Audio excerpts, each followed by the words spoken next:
Hi, this is Braulio Manzo. I am the professor of the Neurology Fellowship here in León, Guanajuato, Mexico at the Hospital Regional de Alta Especialidad del Bajío, endorsed by the Neurological Society.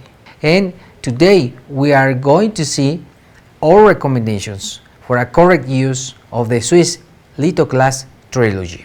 I must say that these recommendations are very important to follow in order to avoid the tearing of the trilogy proof.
Once our probe is placed in the working channel, we need to avoid tilting the handpiece in different directions.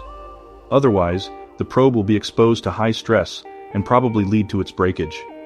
The medical team must be aware of the manipulation of the handpiece, so they can notice any incorrect position or movement of it.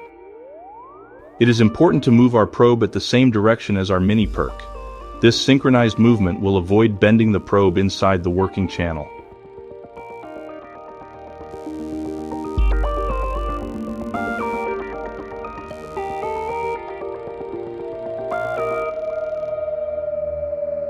Furthermore, we need to have good irrigation system. It will be necessary to have an irrigation infuser. This will help to avoid the collapse of the kidney cavity.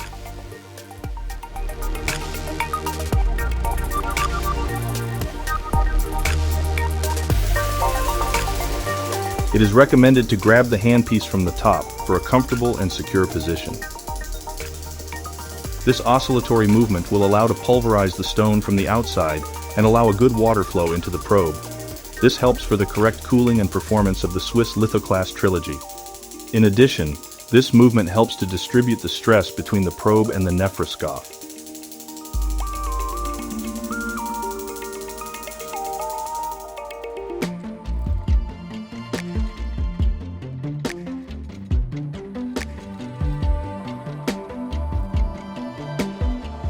At the end of the surgery, thanks to the correct manipulation of the Trilogy probe, we can observe a barely noticeable stress of the friction between the working channel and the Trilogy probe.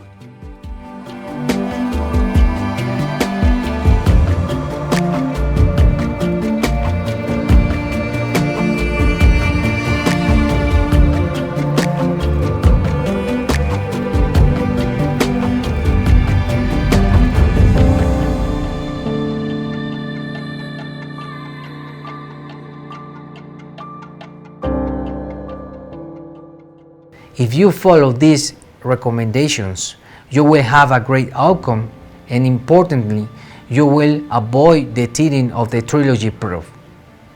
Thank you.